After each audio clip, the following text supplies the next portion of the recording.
Suppose আচ্ছা advantage জানতে হবে, মিডিয়ালি দিলে কি হবে, মিডিও ল্যাটারালি কি হবে, ল্যাটারাল দিলে কি হবে, সব থেকে বেশি কোনটা আমরা প্রেফার করি? মিডিও ল্যাটারাল। তাহলে সব থেকে বেটার কোনটা? মিডিও ল্যাটারালি বেটার, ঠিক আছে। মিডিয়ান দিলে ওর মানে ডিসঅ্যাডভান্টেজ কি? সিপিডি হওয়ার চান্স থাকবে, ঠিক আছে। আচ্ছা, আর কিন্তু এখানে অ্যাপোজিশন ভালো, ব্লিডিং কম হবে। আর ল্যাটারাল দিলে কি হবে? ব্লিডিং বেশি, ব্লিডিং বেশি হবে, পেন বেশি হবে, অ্যাপোজিশনটাও খারাপ হবে, ঠিক আছে। আর সিপিটি হয়ে গেলে কিভাবে রিপেয়ার করবি? সিপিটি কখন রিপেয়ার করতে হয়? মানে ফ্রেশ, ঠিক আছে। তুই যখনই ডায়াগনোসিস হয়ে গেল 24 আওয়ার্সের মধ্যে হয় রিপেয়ার করবি, নাহলে 3 মান্থস পরে। তার মাঝে আর নয়। কেন? তার মাঝে নয় কেন কি, ওই জায়গাটাকে হিল করার জন্য তোকে টাইম দিতে হবে এক।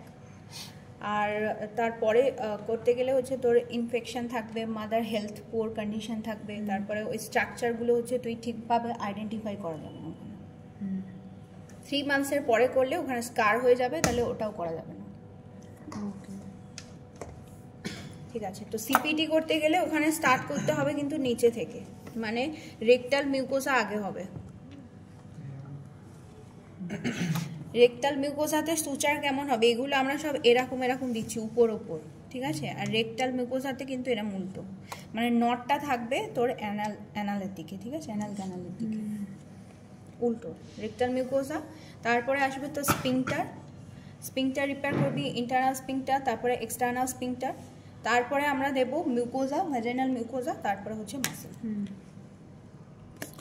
এপিসিওটমিতে নটটা নিচেও করতে হবে। এপিসিওটমি নর্মাল যখন করছিস উপরে হবে, সিপিটি যখন করছিস তখন অ্যানাল ক্যানালের দিকে, রেকটাল, ঠিক আছে ওটা সিপিটি। তারপর কি আছে বল? তারপরে নর্মাল ডেলিভারি মেকানিজম অফ লেবারটা হয়ে গেছে। আচ্ছা, নর্মাল ডেলিভারিতে এইটুকু দেখাবি কিন্তু, মানে এখানে যখন নর্মাল ডেলিভারি দেখাতে বলবে, বলে গেছে ওই একই মেকানিজম অফ লেবারে। জানি না তোদের কোন জায়গা থেকে দেবে, দেখা তো মেকানিজম অফ লেবার তো কাল বলেছিলাম, দেখা ওইটুকু দেখা, তারপরে বাকিটুকু দেখাচ্ছে। কে দেখাবি? এটা বেরোবে, কে দেখাবি তাড়াতাড়ি দেখা। ঋত্বিক দেখা, কেউ একজন দেখা।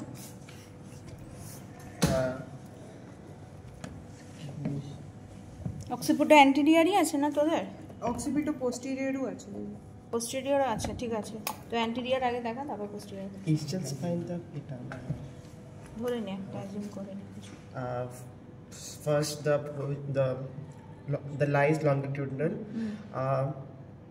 presentation is vertex, and presenting pass is the presentation is cyclic and presenting part is a vertex.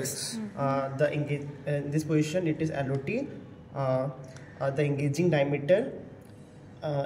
diameter is the sagittal.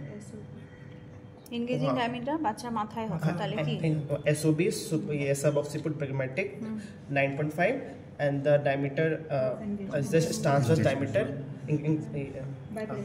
Then first there is engagement in which the baby head occupy the lower part. Then there is a descent. Then descent. Then there is a flexion when it then is ফ্লেকশনটা কিভাবে দেখাবি এটাই দেখার জন্য। চিন যেটা আছে বাচ্চার, চিনটাকে এরকম করবি, করলে হেড ফ্লেক্স হয়ে গেল, ঠিক আছে। there is descent, then there is a flexion, then this flexion, then when the occiput touches the ischial spine and the pelvic wall muscle, then there is a internal rotation of 2/8. Internal rotation of 2/8. Then shoulder rotates by 1/8. এমন ছিল তেমন হয়ে যাবে। আচ্ছা, তারপর then shoulder rotates 1/8. Then there is a then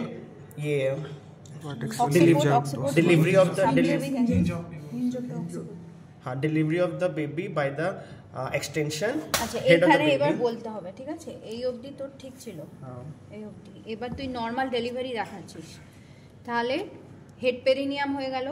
just before crowning আমি হচ্ছে ligno infiltrate করে দিয়ে আমি এপিসিওটমি দেবো, ঠিক আছে, এপিসিওটমি মেকানিজম জিজ্ঞেস করলে বলে দিবি। তারপর পেলভিক মানে গার্ড দিতে হবে তোকে। নিচে একটা হাত এরকম থাকবে, এটা দিয়ে আমি পেরিনিয়াল মাসেলকে গার্ড করব। উপরে আরেকটা, এগুলো হচ্ছে গজ পিস নেওয়া থাকবে, ঠিক আছে, এখানে প্যাড থাকবে, এখানে গজ পিস থাকবে। এই এইখান দিয়ে প্রেশার দিচ্ছি হেডটাকে ফ্লেক্স মেনটেন করার জন্য। এই প্রেশারটা দিচ্ছি পেরিনিয়াল মাসেলকে গার্ড করার জন্য, ঠিক আছে, যাতে টিয়ার এক্সটেন্ড না হয়। পুশ কর উপর থেকে, মাকেও আমরা বলবো পুশ, ঠিক আছে।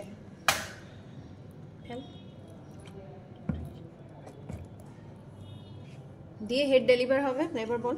তারপরে এরকম রাখতে হবে কিন্তু, বলবি পেরিনিয়াল গার্ড দিয়ে রাখছি আর এটা guard then delivery of head by the extension. তারপরে Then there will be external rotation, Restitution of 1/8. করে দে।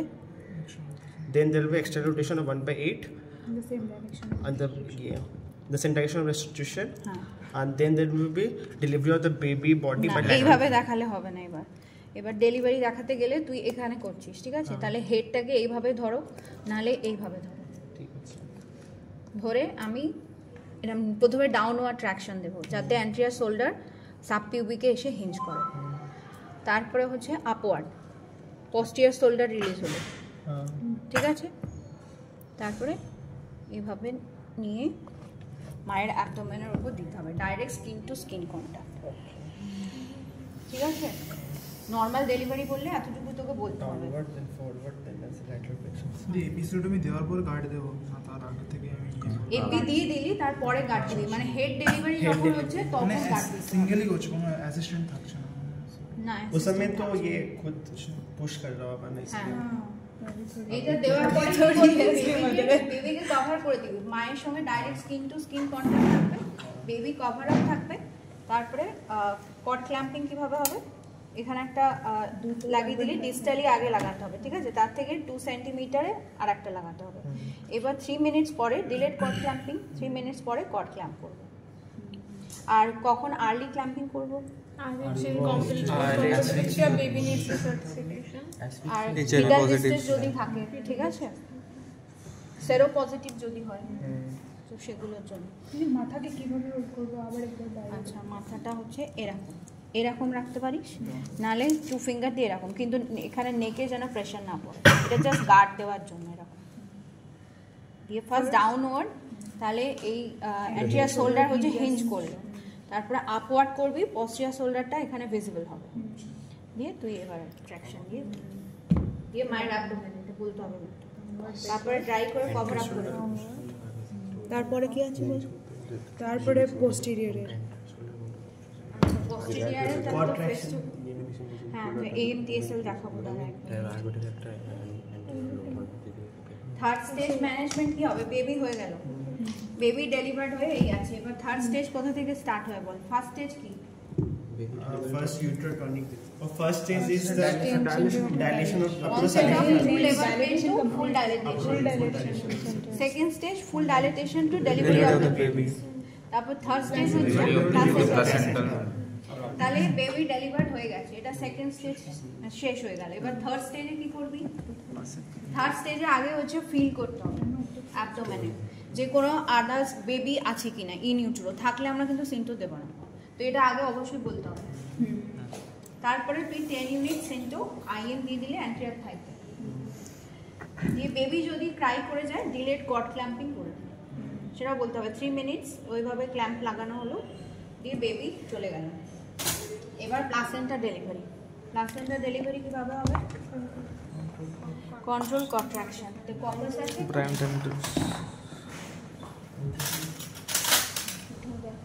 ওই তো কমার্স।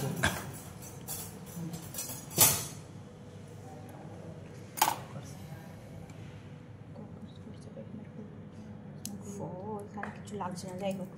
ককাস দিলি, দিয়ে কি সাইন দেখবি? প্লাসেন্টা সেপারেশনের সাইন কি? আর পার্মানেন্ট লেন্থনিং অফ কট, ঠিক আছে।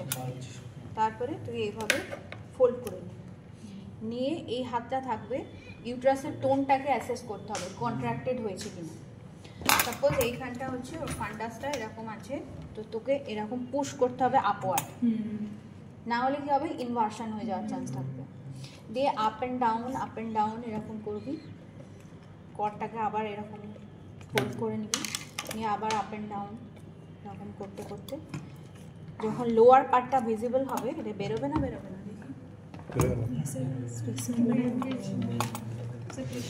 হ্যাঁ আচ্ছা ঠিক আছে। তো লোয়ার পার্ট যখন ভিজিবল হলো তখন এবারে দুটো হাত দিয়ে এরকম করে ফোল্ড করে করে বের করতে হবে, এরকম।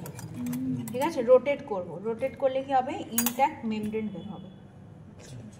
তারপরে প্লাসেন্টাকে এক্সামিনেশন করবি, প্লাসেন্টা কমপ্লিট মেমব্রেন এসছে কিনা, কোনো মার্জিন দেখতে হবে কোথাও টিয়ার আছে কিনা, তাহলে প্লাসেন্টা পুরো কমপ্লিট এক্সপালশন হয়ে গেল। এবারে ক্লিন করতে হবে। ক্লিন করা হলো, তারপর তুই এপি কোনো দেওয়া থাকলে সেখানে দেখবি, টিয়ার দেখবি, দরকার হলে রিপেয়ার করে দিবি, তাহলে এটা থার্ড স্টেজ কমপ্লিট হবে। তারপরে বলতে হবে যে মাদার বেবিদের রুমিং ইন করতে হবে 2 আওয়ার্সের জন্য। আর পালস, পিপি এগুলো হচ্ছে মনিটর করবো, কোনো ব্লিডিং পিভি আছে কিনা। ফার্স্ট আওয়ারে 15 মিনিটস ইন্টারভেল, ঠিক আছে, সেকেন্ড আওয়ারে 30 মিনিটস, এরকম করে 2 আওয়ার্স আমাকে দেখতে হবে। হ্যাঁ, তো এটা পুরো হলো থার্ড স্টেজ। एपिसियोटमी रिपेयर ये प्लेसेंटा रिमूव में बात करें। हाँ, प्लेसेंटा रिमूवर पड़े बोल इब वो कैसे वो पुश कर दिखाते चलो फिर से ধর এ নেই, ঠিক আছে, এটা ধর ইউট্রাসের ফান্ডাস, এরকম ফান্ডাস কোথায় থাকবে, বিলো আম্বিলিকাস থাকবে, তাহলে এরকম হাত দিলে তুই এটা ফান্ডাস ফিল করতে পারবি। তাহলে এইরকম চাপ দেবো আমি, মানে ফান্ডাসটা আপওয়ার্ড এরকম থাকছে, আর আমি হচ্ছে কর্ডটা ধরে এরকম আপ অ্যান্ড ডাউন করে টানছি, ঠিক আছে।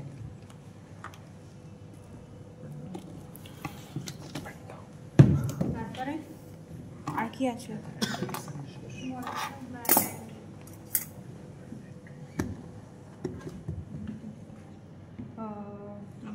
पर स्पेकुलम एग्जामिनेशन करवे जाए ना। अच्छा, पास स्पेकुलम